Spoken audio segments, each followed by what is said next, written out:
Gente, essa parte aqui me indigna muito que ele fala assim. Bem-vindos à nossa série de vídeos onde exploramos a beleza de aprender inglês através da música. Ou de desaprender aquilo que já sabemos em inglês.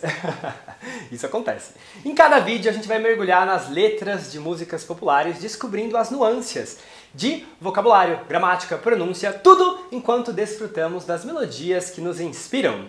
Nessa série você vai descobrir que aprender inglês com música não é um mar de rosas. It's not a bed of roses, como se diria em inglês.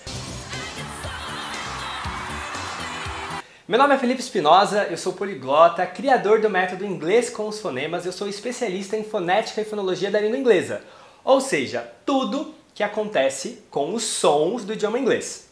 E nesse segundo capítulo da série, a gente vai analisar aquele som, aquele mesmo, aquele que deu origem à música Flowers, da Miley Cyrus. Pois é, fofoca do babado, você sabia? Caso você não sabia? É só você ir lá no episódio 1 para ver a análise. E se você já viu o episódio 1, você fica aqui comigo pra gente analisar When I Was a Man, do Bruno Mars, agorinha mesmo. A gente já vai começar com a segunda frase da música. DJ, solta o som! Our song on the radio, but it don't sound the same. O que acontece aqui? Ele diz Our song on the radio, but it don't sound the same. Eu acho que o mais interessante aqui é saber ligar o but com it, que não é but it. Deveria ser, poderia ser, mas não é. Não é but it. A pronúncia é but it. E depois ele fala don't sound good. Ele quer falar que a música no rádio não soa a mesma coisa. Lixo! Me desculpe, eu tô alterado! Só que a estrutura gramatical para dizer isso deveria ser it doesn't sound the same. It doesn't sound the same. Porque o does, que é o auxiliar do pronome it. Mas não, ele fala it don't. Ou seja, aprender inglês com música é ou não é uma boa ideia? A resposta na lata: não é uma boa ideia. Aqui a gente está vendo uma estrutura muito informal, porque ele achou que a palavra don't soa melhor do que doesn't. E realmente, né, gente? Don't soa muito melhor do que doesn't. Por isso que ele trocou aí a gramática um pouquinho. Sua vez. Our song on the radio, but it don't sound the same. Próxima parte. Too young, too dumb to realize. Ele fala assim, too young, too dumb to realize. O que eu gostaria de focar nessa parte? A gente tem a palavra muito demais, que é o too, e a gente tem a palavra para perceber, para se dar conta, que é to realize. Qual é a diferença de pronúncia entre to e to? Nenhuma! What? Ambas palavras são homófonas. O que é homófonas? Tem a mesma pronúncia. Então o to, de demais, você escreve aqui com dois O's, tem a mesma pronúncia do to, que faz o infinitivo dos verbos. Só que aqui, por algum motivo, eu acho que para caber na melodia, ele vai fazer a alternância de pronúncia. Então, a palavra muito, demais, ele fala do jeito mais completo, que é o too. Então, ó, too young, too dumb. Enquanto que a palavra to, do to realize, ele reduz para um schwa, to realize. E por que ele faz isso? Acredito que para caber aí nos versos, na poesia, não entendo de música, mas o que eu sei é que ele alterou a pronúncia. Aproveito para comentar também a palavra burro, estúpido, que é a palavra dumb. Quando você está lendo, você vê a letra B escrita e você quer pronunciar. Então toma cuidado, ele não fala dumb. E muita gente tem essa impressão. Isso se chama ilusão fônica. Você vê a escrita, você acha que tem a letra na pronúncia e você acaba ouvindo, seus ouvidos te enganam. Então você ouve dumb, mas ele não está pronunciando. E como é que você está ouvindo? Porque é uma ilusão fônica. Você acha que tem, mas não tem. Nesse caso aqui, então, você vai pronunciar dumb. Repita depois de mim. Too young, too dumb to realize. Próxima. Temos aí that I should've bought you flowers. Atenção, o que vai acontecer aqui? O that, ele poderia falar that I, que é o mais comum. Quando a gente juntou that com I, você tem essas duas opções. Você pode fazer that I, com o som do T, ou fazer o tap, that I, que é o mais comum. Mas aqui ele faz uma parada glotal. O símbolo da parada glotal é esse aqui. E a parada glotal é um corte na garganta. Então ele fala that I. Depois, a pronúncia de should have deveria ser essa aqui, ó. Should have. E ainda a gente pode juntar. Quando você junta o have com o should e fica should've, é comum você ter a pronúncia should've, ou ainda should've. Mas ele não fala nenhuma dessas. Ou seja, você já ouviu falar como em português o vossa mercê reduziu para vós me ser, você, que reduziu para você que está reduzindo para ser? É o que ele fez aqui. Deveria ser should have, reduziu para should've, que reduziu para should've, que no final das contas, sabe o que ele fala? Ele fala isso aqui, ó. Shoulda. Então, esse palavrão que você está vendo aí é pronunciado com apenas 4 fonemas. O sh, o r e o a. Shoulda. É isso que ele fala. Próxima análise é o comprado para você. Bought you. Antes de eu fazer a análise fonológica, né, ver o que está acontecendo com os fonemas dessa estrutura, eu queria reforçar a ideia de que aprender inglês com música não é uma boa ideia. Por quê? As músicas são feitas para soarem bem. E os métodos de inglês são feitos para enfiar o inglês na sua cabeça. Por que eu estou falando isso? Porque quando a gente compra alguma coisa para alguém em inglês, a gente tem duas possibilidades, né? Então eu posso comprar flores para você, né? Buy you flowers, ou nesse caso aqui no passado, né? Comprado, bought you flowers, ou usando to, bought flowers to you. Buy flowers to you. Um bom método de inglês, ele vai apresentar as duas possibilidades. Olha, quando você usa o verbo buy, você pode usar as duas possibilidades. Buy flowers to you ou buy you flowers. Porque de repente você vê assim, igual tá nessa música aqui, parece que ele tá falando comprou você flores. Peraí, comprou você ou comprou flores? Bought you. É difícil de entender, mas soa bem, soa muito melhor você falar bought you flowers do que bought flowers to you. É por isso que na música ele escolheu a forma que soa melhor e não a forma que vai te ensinar inglês, pelo amor de Deus, né? Então vamos lá. Agora para análise fonológica, a gente vai juntar o bought you. Vai ter um fenômeno que a gente chama de palatalização. Palatalização do T é quando você pega o t e faz ele virar ch. Então, ao invés de pronunciar bought you, que é a pronúncia correta, digamos assim, ele pronuncia bought you.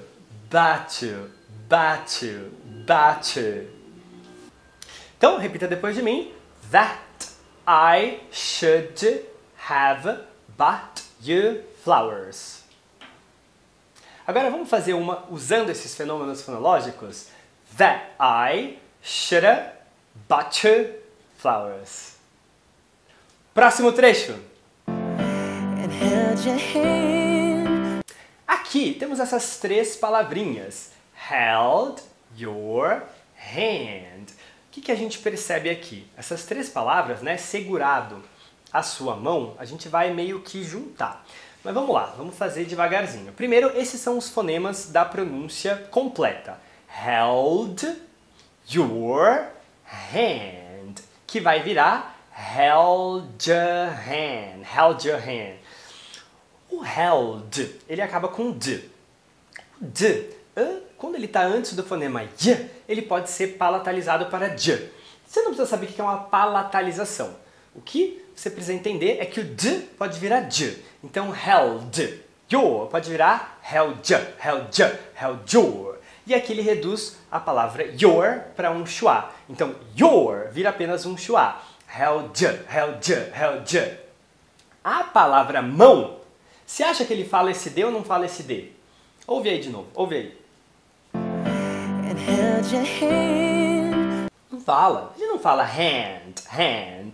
Ele fala hen, hen. E aqui é muito engraçado essa parte, porque assim, a pronúncia da palavra mão é com o fonema ash. Hand, hand, que você abre bem a boca. Hand. Só que as nasais em inglês, quais são as nasais do inglês? O n, m, elas podem reduzir a abertura das vogais. Você sabia dessa? Pois é um princípio da fonologia, é um princípio dos sons do inglês. As consoantes nasais, quando elas vierem depois de alguma vogal, elas podem reduzir a abertura dessa vogal. E sabe o que acontece quando você reduz a abertura do A? Vira o E, que é o epsilon. E, gente, essa parte aqui me indigna muito que ele fala assim. Porque ele não falou esse D, de hand. Sabe o que fica aparecendo? Segurado a sua galinha! Exatamente, fica parecendo segurado a sua galinha. Ele quis dizer segurado a sua mão, mas fica parecendo segurado a sua galinha, porque galinha em inglês é hen, hen, hen. Que doideira! O fato dele não pronunciar um D da palavra mão, hand, hand, hand, fica parecendo que é galinha. E por quê? Por causa que o bendito do N, que é uma nasal, vai reduzir a vogal ash, para a vogal epsilon, e aí fica hen. Eu deveria ter segurado a sua galinha! Que doideira, que doideira. Aí eu te pergunto, aprender inglês com música é ou não é um bom método? É um pouquinho produtivo, mas não é tanto, né? O nativo ouvindo, peraí, segurado a sua galinha? Que isso? Bora pra próxima, só que antes eu quero que você repita aqui comigo, ó. Held your hand.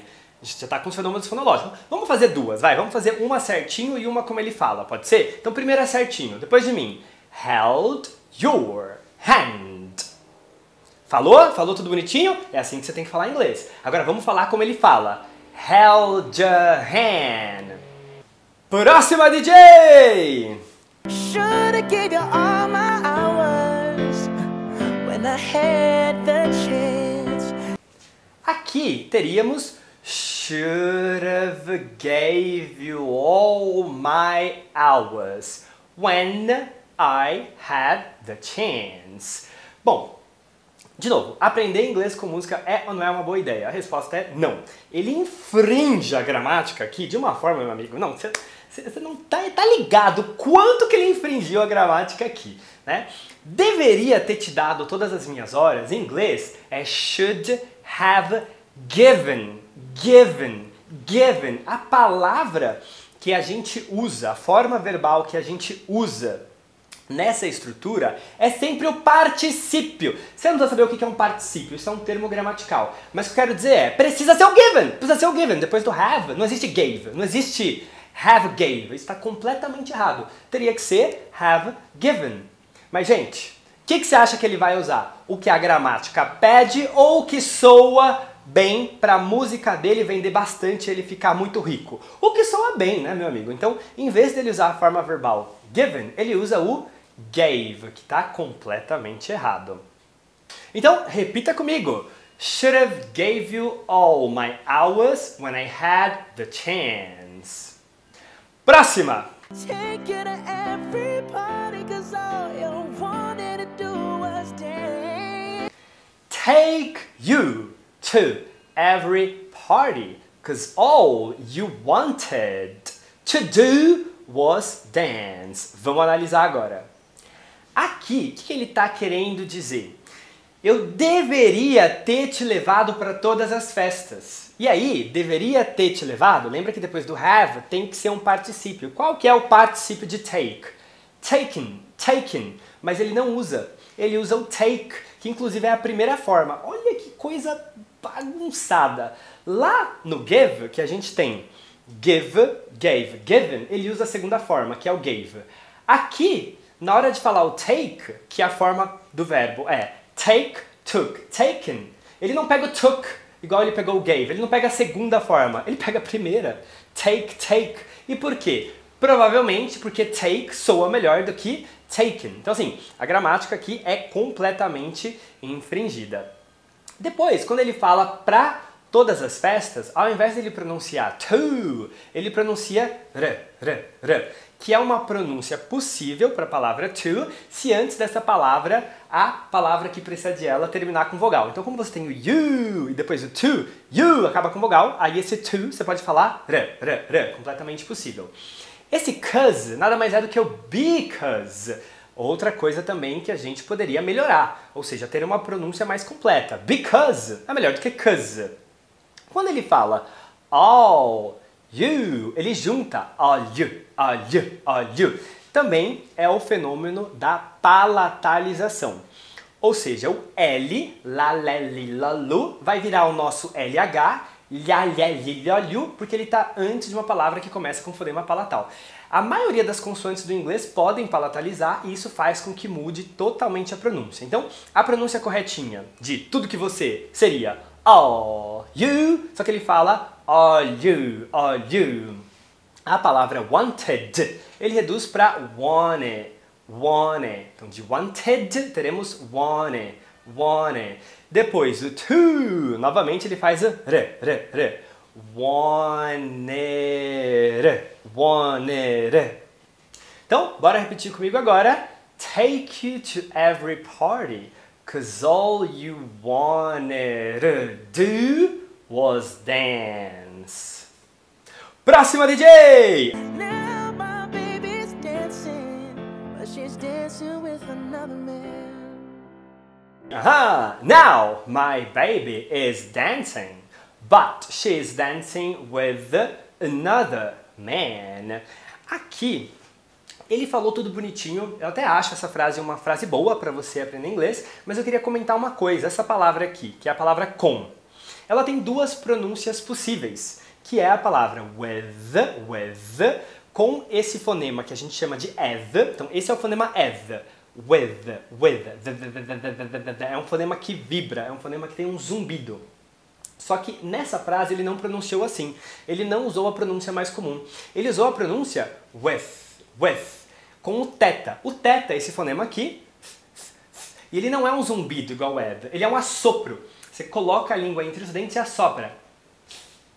E uma coisa interessante de você saber é que as duas pronúncias são possíveis. As duas pronúncias são permitidas, as duas pronúncias são usadas pelo nativo. With, com eth, é mais comum do que with, com teta. Só que aí eu te pergunto, como é que você vai aprender isso numa música? Vai! Você não sabe se ele está falando errado, você não sabe se ele está falando certo, se é uma escolha de licença poética ou se é possível, né? Um bom método de inglês, como o meu, por exemplo, vai te mostrar as possibilidades de pronúncia das duas formas. Embora a música seja uma ferramenta poderosa e divertida para aprender o idioma, há algumas razões pelas quais ela pode não ser uma abordagem ideal para todos. A complexidade das letras, algumas letras podem ser muito complexas, com metáforas, gírias, expressões idiomáticas, que podem mais te confundir do que ajudar, ainda mais se você for um iniciante, tá? Para o iniciante é pior ainda. Eu acho que a música pode ser até um bom complemento, mas para quem é avançado. Outra coisa, variedade e estilo de tema. Nem todas as músicas são adequadas para todos os gostos ou idades. Além disso, os temas abordados em algumas músicas podem não ser apropriados para certos contextos de aprendizado, formal, informal, entre outras. Tem também a questão da limitação de vocabulário. Dependendo do gênero musical, você vai usar um vocabulário muito limitado ou específico, o que pode não fornecer uma gama ampla o suficiente de palavras para você praticar o seu inglês no dia a dia, na vida real. Tem também a dificuldade da compreensão auditiva, porque para iniciantes principalmente pode ser difícil entender as letras de uma música devido à velocidade, devido ao sotaque, enfim, diversas características que distorcem o áudio, inclusive os instrumentos musicais. Outro problema, a falta de contexto cultural. Algumas músicas podem conter referências culturais que são difíceis de entender sem um conhecimento prévio da cultura do país, do estado, enfim, do contexto do artista. Igual a questão da Miley Cyrus fazer uma música para ser uma resposta da questão do Bruno Mars. Então você vê que se você não entende a relação dessas músicas, você não vai entender as letras. Além disso, um grande problema é o foco exclusivo na compreensão auditiva. O aprendizado de idioma tem várias habilidades. A fala, que é mais importante, a leitura e a escrita, e, é claro, a compreensão auditiva. Então, dependendo da abordagem que você vai usar com música, você não vai treinar sua fala, que é o mais importante para ser fluente em inglês. Você só vai treinar a sua audição e um pouquinho ali da escrita. Fora que você depende também excessivamente das legendas. E aí você pode ficar limitando a sua capacidade de compreensão auditiva sem o auxílio visual.